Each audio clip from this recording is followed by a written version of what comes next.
दोस्तों नमस्कार। आप देख रहे हैं पंचायत टुडे न्यूज। मैं हूं अशोक महंत। आज हमारे खास बातचीत कार्यक्रम में मौजूद हैं लैलूंगा विकासखंड के जो क्षेत्रीय राजनीतिक विश्लेषक हैं केयूर भूषण तिवारी जी। और आज हम चर्चा करने वाले हैं रायगढ़ लोकसभा क्षेत्र है उसको लेकर के। तिवारी जी, आपका बहुत बहुत स्वागत है हमारे पंचायत टुडे के खास बातचीत कार्यक्रम में। धन्यवाद। नमस्कार सभी को। तिवारी जी, हम सबसे पहले तो ये जानना चाहेंगे कि रायगढ़ लोकसभा क्षेत्र आज की स्थिति में एक देखा जाए तो सांसद विहीन हो गई है, इस पर क्या कहना चाहेंगे? देखिए, अब भाजपा की सरकार नहीं थी, यहाँ छत्तीसगढ़ में कांग्रेस की सरकार थी, तो सभी वहाँ से पार्टी का निर्देश हुआ होगा कि सांसदों को भी चुनाव लड़ना है। तो उसी कड़ी में जो हमारे रायगढ़ के सांसद गोमती साय जी थी, वो उनको विधानसभा चुनाव लड़ाया गया पत्थलगांव विधानसभा से। चूँकि काफ़ी जगह छत्तीसगढ़ में सांसदों को चुनाव लड़ाया गया और सभी जीते भी। इसी में यहाँ का जो सांसद है थी गोमती साय जी, वो विधायक बन गई अब पत्थलगांव विधानसभा से, तो इसीलिए रिक्त हुआ है लोकसभा सांसद। अभी सांसद विहीन है, वास्तविक बात है। अब चूंकि वो विधायक बन गई हैं, तो क्या लगता है कि अभी जो मध्यवर्ती चुनाव है, क्या रायगढ़ लोकसभा सीट के लिए मध्यवर्ती चुनाव संपन्न हो सकता है? संभावना तो नहीं है, चूंकि अभी कुछ ही माह में, लगभग 4-5 महीना, अप्रैल जून में लोकसभा चुनाव है, तो तुरंत 6 महीने के बाद में है, तो संभावना तो नहीं लग रहा है ऐसा कि लोकसभा चुनाव हो। ये बताइए, जो सांसद थी रायगढ़ लोकसभा, वो कैसी थी, उनका व्यवहार कैसा रहा? काफ़ी अच्छा रहा उनका व्यवहार। तो लंबे समय से संगठन से वो भी जुड़ी रही हैं और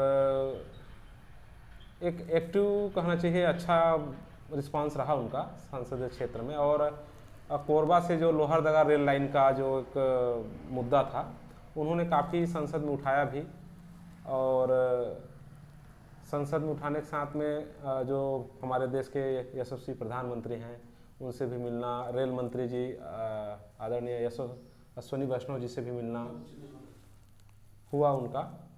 और जैसे एक सक्रिय जनप्रतिनिधि को, एक सक्रिय सांसद को मुद्दा उठाना चाहिए, उसके लिए वो मुद्दा उठाती रही, और मेन उनका रेल लाइन में ही फोकस था उनका।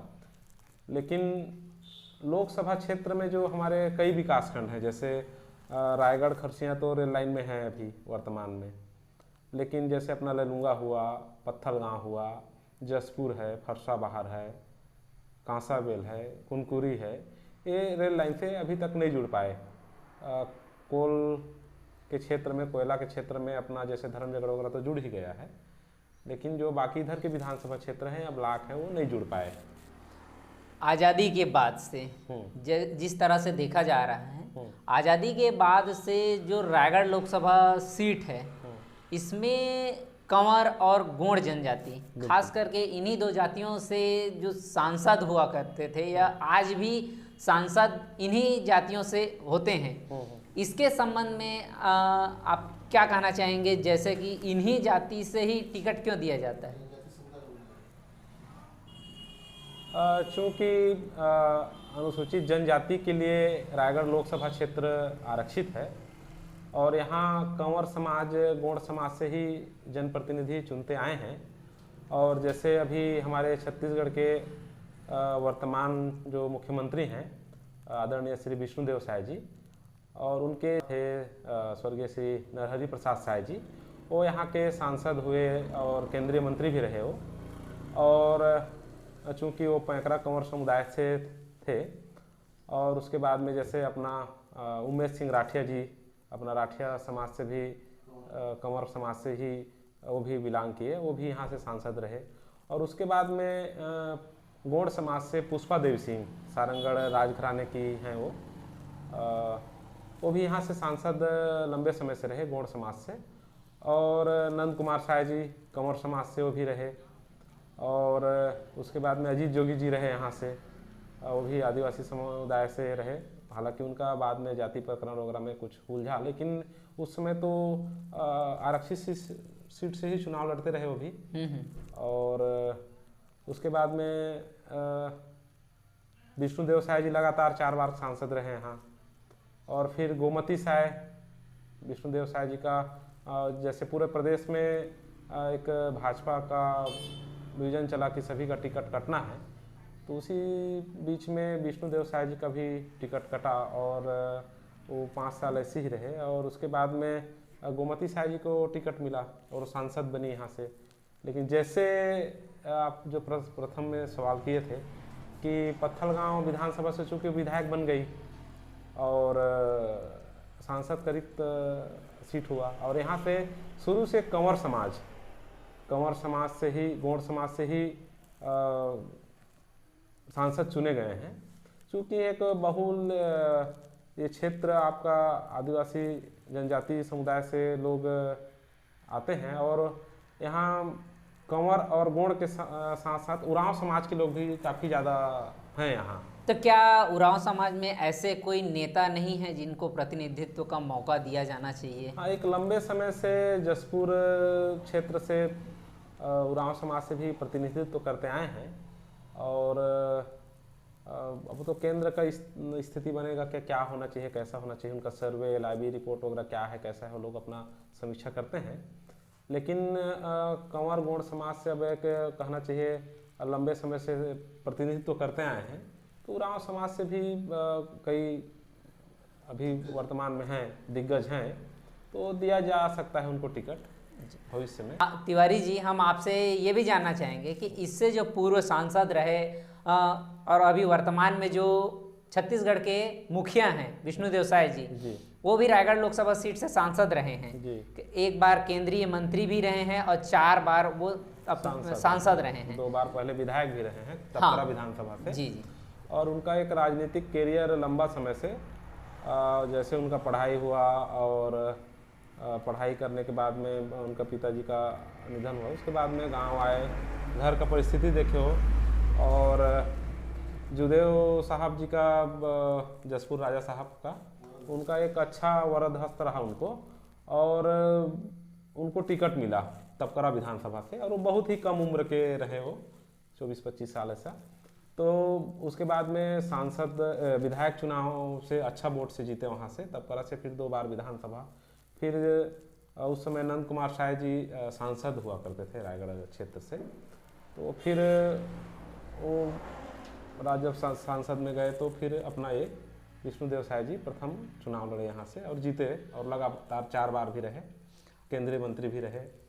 मैं आपसे ये पूछना चाह रहा था कि जिस तरह से विष्णुदेव साय जी 4 बार उनका कार्यकाल रहा, क्षेत्र में क्या कुछ उनके कार्यकाल में विकास हुआ है? बहुत विकास हुआ है। देखिए क्या है, वो तो एकदम सरल सीधे व्यक्ति हैं और बहुत ही योग्य व्यक्ति हैं। और हमारे जो देश के यशस्वी प्रधानमंत्री हुए अटल बिहारी वाजपेयी जी, और अभी वर्तमान माननीय नरेंद्र मोदी जी, उनके सानिध्य में, दोनों जी प्रधानमंत्री के सानिध्य में इनको कार्य करने का मौका मिला, और उसी का एक लंबा समय से राजनीतिक अनुभव है उनका, और क्षेत्र में काफ़ी विकास, पुल पुलिया, रोड। कल ही उनका एक भाषण सुन रहा था मैं, बोले कि लेलुंगा से मैं कोई हमारे कार्यकर्ता के यहाँ से भोजन करके गया और देखा कि अटल जी के स्मृति में कुछ बोल रहे थे वो। तो उनका कहना ये था कि रोड से मैं जा रहा था, और जैसे मैं रोड से गया, प्रधानमंत्री ग्राम सड़क योजना को काफ़ी विस्तार किया अटल बिहारी वाजपेयी जी ने। तो मैं पूरा घूमा, रात को मेरा 11 बजे आसपास नींद लगा गाड़ी में, तो देखा, और मेरा ड्राइवर रात भर प्रधानमंत्री रोड में घूमा, तो 4 बजे रात को मेरा नींद खुला। तो विष्णुदेव जी बोले कि मेरे कार्यकर्ता एक मॉर्निंग वॉक में जा रहे थे, मैं देखा, बोले तो लेलुंगा 1 किलोमीटर बचा है, तो रात भर हम लोग लेलुंगा विधानसभा में घूमे। तो काफ़ी उनका देन रहा है क्षेत्र में, ऐसा नहीं है, काफ़ी काम किए हैं और काफ़ी सज्जन व्यक्ति हैं और बहुत अच्छा काम किया। इसी के प्रसाद स्वरूप, और डायरेक्ट मोदी जी से वो मिलने जाते थे, और उनका एक अच्छा आशीर्वाद रहा केंद्र का, सरकार का। और अभी वर्तमान में कुनकुरी से जैसे चयनित हुए, तो मैं बड़ा आदमी बनाऊंगा करके अमित शाह जी बोले थे, उनको इसीलिए मुख्यमंत्री भी बनाया गया। लोकसभा रायगढ़ का ही एक देन है कहना चाहिए। मतलब जो बात हम्म, अमित शाह ने कही थी वो उन्होंने पूरा किया। अपना वादा पूरा किया उन्होंने। हम आपसे पूछना चाहेंगे कि रायगढ़ लोकसभा सीट, जो रायगढ़ लोकसभा क्षेत्र है, यहाँ से जितने भी चुनाव हुए हैं उसमें भाजपा आगे रहने का कारण क्या है? इसमें क्या है, कांग्रेस अपना अच्छा प्रत्याशी नहीं दे पाती है मजबूती ऊपर, और चूंकि रायगढ़ लोकसभा क्षेत्र कंवर समाज का ज़्यादा संख्या है, राठिया कंवर, पैंकरा कंवर ऐसा करके, तो और जो भी उरांव समाज के लोग हैं, उरांव समाज जनजातीय समाज के लोग हैं, तो उसमें भी जो हिंदुत्व का एक मुद्दा चलता है, तो काफ़ी जो भगत उरांव समाज के लोग हैं वो भी इन भाजपा को ही लगभग वोट करते हैं वो। और एक गोंड समाज है, उरांव समाज है और पैंकरा कंवर समाज है, अन्य जो भी हिंदू समाज हैं वो काफ़ी संख्या में है यहाँ। तो उसके कारण से यहाँ का जो वोट बैंक है वो भाजपा की तरफ ही जाता है और वो एक सुशासन के रूप में जाता है। जैसे आप विधानसभा चुनाव में देखेंगे तो क्षेत्रीय प्रत्याशियों को देख करके एक मुद्दा बनता है, लेकिन लोकसभा में एक सीधा सीधा कहना चाहिए हिंदुत्व का वही मुद्दा रहता है और हिंदू समाज को ही लेकर अपना भाजपा चुनाव लड़ती आई है शुरू से। अभी तो वर्तमान में राम मंदिर का मुद्दा है, इसलिए कंवर समाज के जो लोग हैं वो ज़्यादा बहुल संख्या में है, इसलिए भी यहाँ भाजपा चुनाव जीतती रही है। ये जो क्षेत्र है रायगढ़ और जसपुर दोनों को मिला के रायगढ़ लोकसभा क्षेत्र बनाया गया है। बिल्कुल। अगर देखा जाए तो यहाँ कुनकुरी में जो एशिया महाद्वीप का सबसे बड़ा चर्च माना जाता है, जहाँ ईसाई समुदाय जो खास करके उरांव जनजाति से आते हैं उनकी भी बहुलता है, तो क्या इस जनजाति से भी या फिर उरांव जाति से भी कभी इस क्षेत्र में किसी भी पार्टी को, मैं ये नहीं कहा था कि भाजपा को या फिर कांग्रेस को, कोई भी पार्टी क्या इस क्षेत्र में मजबूत नेता के रूप में इस समाज से नहीं दे सकता? अब वो तो क्या है, पार्टी तय करती है उस सबको, लेकिन एक मुद्दा है कि हर समाज में, जैसे अभी विष्णुदेव साय जी को, आदरणीय विष्णुदेव साय जी जैसे मुख्यमंत्री बने हैं कंवर समाज में हैं, तो यहाँ अन्य समाज को भी टिकट दे करके, गौड़ समाज हुआ, उरांव समाज हुए, इनको भी टिकट दे करके उनकी भी एक जो सामाजिक आदिवासी वोट बैंक है उसको भी तृप्त कर सकते हैं, उनको भी संतुष्ट कर सकते हैं, ऐसा है। और चूंकि कुनकुरी में लंबा उनका रहा है ईसाई वोट बैंक, तो उसमें कांग्रेस का ही वोट होता है, वहाँ ज़्यादा कांग्रेस के वोटर हैं वो लोग। तो हिंदुत्व एक मुद्दा रहता है उसमें। जैसे अपना एक लोकसभा क्षेत्र है रायगढ़ जसपुर, तो इसमें इनका जो बहुयात संख्या में है, तो इसलिए बीजेपी यहाँ से बढ़त होती है। और कांग्रेस, चूंकि कांग्रेस से एक अच्छा प्रत्याशी नहीं हुए हैं, इसीलिए यहाँ चुनाव भाजपा जीतती है। तो आप समझ सकते हैं कि तिवारी जी का कहना है कि जो क्षेत्र है वहाँ कांग्रेस से कोई दमदार प्रत्याशी नहीं होने के कारण ये जो क्षेत्र है वो भाजपा की झोली में जाती है। खास करके हिंदुत्व यहाँ का जो मेन मुद्दा है वो यहाँ भाजपा को जीत दिलाने में एक मील का पत्थर साबित होता है। आप हमारे साथ बने रहिएगा, हम आपको और भी संबंध में और भी अपडेट कराते रहेंगे और आप हमारे साथ बने रहिएगा। तिवारी जी, आपने हमारे पंचायत टुडे न्यूज़ के लिए इस बहुमूल्य समय दिया, इसके लिए आपको बहुत बहुत धन्यवाद। धन्यवाद आप सभी को भी। तो आप देख रहे हैं पंचायत टुडे न्यूज़। आप हमारे चैनल को अधिक से अधिक लाइक शेयर और सब्सक्राइब करें। आप हमारे चैनल को फेसबुक और इंस्टाग्राम में भी फॉलो कर सकते हैं। धन्यवाद।